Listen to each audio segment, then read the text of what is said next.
Hello everyone, welcome back to my channel success education point with Sapna. इस video में आज हम देखने वाले हैं हिंदी क्लास 12th का चैप्टर नंबर 5 है, पाठ 5, जिसका नाम है सहर्ष स्वीकारा है और इसके जो राइटर हैं उनका नाम है गजानन माधव मुक्ति बोध। तो आज हम इस चैप्टर के प्रश्नोत्तर क्वेश्चन आंसर्स देखेंगे इस वीडियो में।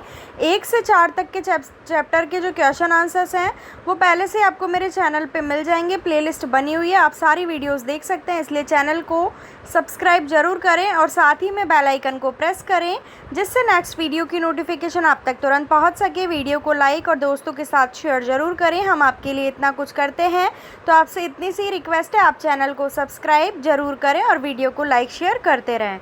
देखिए, सबसे पहला प्रश्न है, टिप्पणी कीजिए, गर्बीली गरीबी, भीतर की सरिता, बहलाती सहलाती आत्मीयता, ममता के बादल।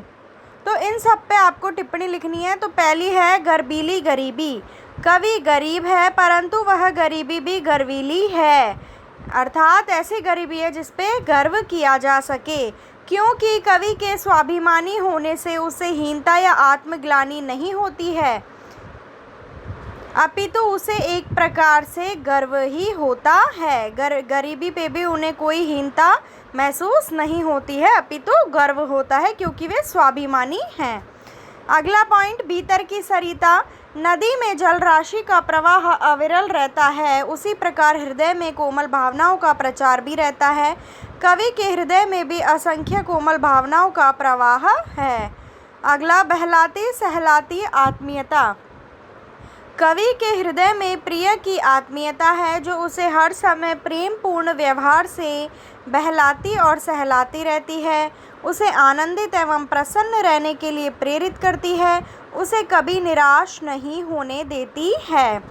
अगला है ममता के बादल, कवि के हृदय में प्रिय जन को लेकर प्रेम की कोमल भावना है जो अपने स्नेह रूपी वर्षा से निरंतर सरसता का संचार कर उसे सराबोर करती है। नेक्स्ट क्वेश्चन नंबर 2, इस कविता में और भी टिप्पणी योग्य पद प्रयोग है, ऐसे किसी एक प्रयोग का अपनी ओर से उल्लेख कर उस पर टिप्पणी करें। इस कविता में टिप्पणी योग्य अन्य पद प्रयोग है पाताली अंधेरा, रमणीय उजाला, मीठे पानी का सोता, मुस्काता चांद आदि। इनमें से एक प्रयोग पर टिप्पणी है पाताली अंधेरे पर। ऐसा माना जाता है कि पाताल में सूर्य चंद्रमा की रोशनी न होने से वहाँ घना अंधेरा रहता है। अमावस्या की रात्रि में तो और भी घना अंधेरा छाया रहता है। कवि अपने प्रिय से पाताली अंधेरे में विलीन होने का दंड मांगता है। अगला तीसरा प्रश्न, व्याख्या कीजिए, जाने क्या रिश्ता है, जाने क्या नाता है, जितना भी उड़ेलता हूँ भर भर फिर आता है, दिल में क्या झरना है, मीठे पानी का सोता है, भीतर वह ऊपर तुम मुस्काता चांद, जो धरती पर रात भर मुझ पर त्यों तुम्हारा ही खेलता वह चेहरा है। उपयुक्त पंक्तियों की व्याख्या करते हुए यह बताइए कि यहाँ चांद की तरह आत्मा पर झुका चेहरा भूलकर अंधकार अमावस्या में नहाने की बात क्यों कही गई है। तो पहले जो पंक्तियाँ दी गई हैं उनकी व्याख्या देखिए उत्तर में।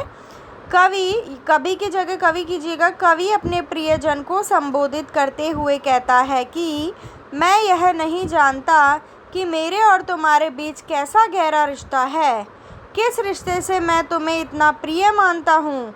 मैं तो इतना ही जानता हूँ कि इस स्नेह को अपने हृदय से कविता रूपी भागों में जितना व्यक्त करता हूँ उतना ही मेरा हृदय उस स्नेह से फिर भर जाता है। ऐसा लगता है कि मेरे हृदय में प्रेम का कोई झरना या स्रोत है जिससे निरंतर स्नेह रूपी जल बहता रहता है।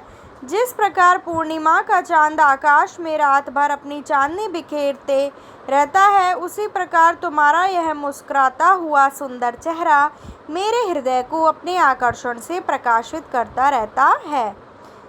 अब यहाँ चांद की तरह आत्मा पर झुका चेहरा भूलकर अंधकार अमावस्या में नहाने की बात इसलिए कही गई है कि कवि कल्पनाओं के लोक से निकलकर यथार्थ के धरातल पर आना चाहता है।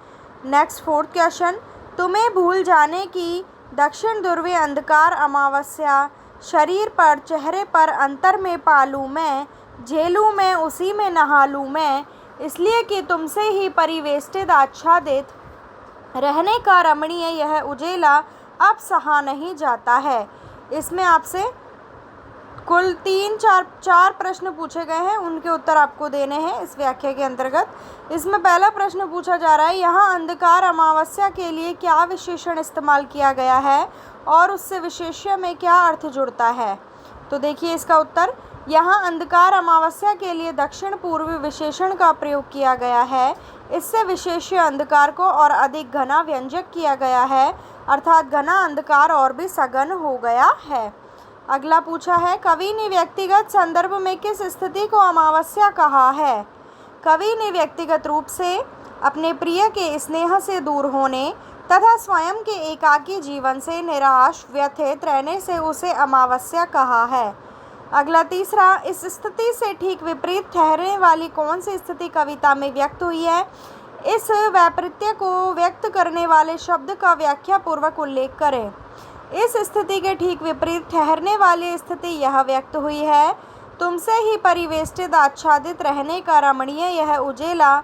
इसमें एक और प्रिय के वियोग की निराशा अंधकारपूर्ण अमावस्या से व्यक्त हुई है, तो दूसरी ओर प्रिय के स्नेह का उजाला अत्यधिक प्रखर व तेज प्रकाश से आलोकित बताया गया है।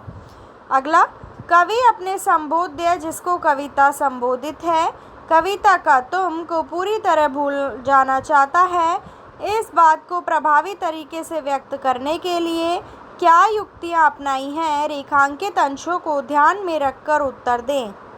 इसका उत्तर है, कवि अपने प्रिय को एकदम भूल जाना चाहता है। इस बात को प्रभावी तरीके से व्यक्त करने के लिए शरीर से, चेहरे से और मन से वह अंधेरे में पूरी तरह डूब जाना चाहता है। नेक्स्ट फिफ्थ क्वेश्चन, बहलाती सहलाती आत्मीयता बर्दाश्त नहीं होती है और कविता के शीर्षक सहर्ष स्वीकारा है में आप कैसे अंतर्विरोध कर पाते हैं, चर्चा कीजिए।